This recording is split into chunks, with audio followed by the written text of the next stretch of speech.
She blinked back her tears. Because not all littles are children, she said. And I'm setting a bad example for my daughter and the others who are. Why do you care about setting examples if your littles will never grow up? I asked. Immediately I hated myself. I sounded like a typical Amazon just then. Because children still learn about their world, Mr. Gibson. Mrs. Zoch said. She wiped her face on her sleeve. She stood up. A soft, demure smile came to her. And I want my children to learn that the world is fair. I was standing straighter, too. It's not, though. No, she agreed. It's not. But it's my responsibility as an adult to try. She looked at me. How do I make this right, Mr. Gibson? Shall I wear diapers for a day? A week? Till spring break? Summer vacation? There was resignation in her voice. Weary but determined. It felt like she was asking me to flog her in the public square. Wild. Just wild. I couldn't believe it. This was a trap. It had to be a trap. From the back of my head, my survival instinct was screaming behind a carefully constructed cage of etiquette. It was a trap. But it wasn't. I knew it wasn't.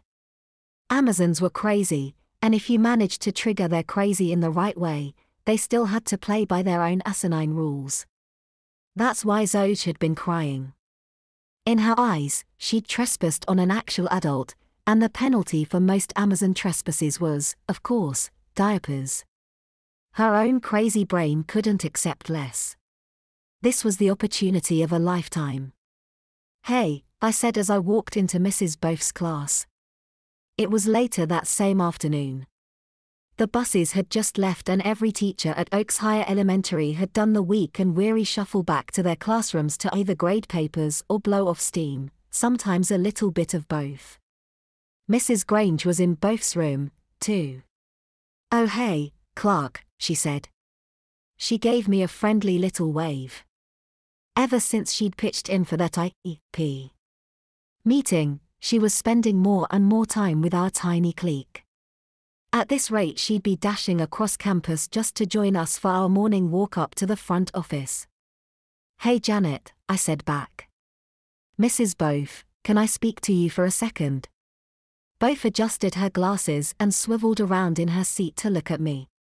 Of course, Mr. Gibson. She didn't seem angry, but it wasn't the same relaxed routine that we'd developed over the years, either. Janet caught a look from both of us and politely excused herself. I've got papers to grade. See you both later. Maybe Janet could teach Tracy how to better read a room, I mused. All the doors were closed, both the door leading to my room and outside Both's were shut. Even the side room with all the cribs, the nap room, was shut. We were alone. Mrs. Zoge apologized to me today. I know, Both said. I didn't tell her to. No anger. Just matter of fact. Did she tell you she offered to punish herself for me?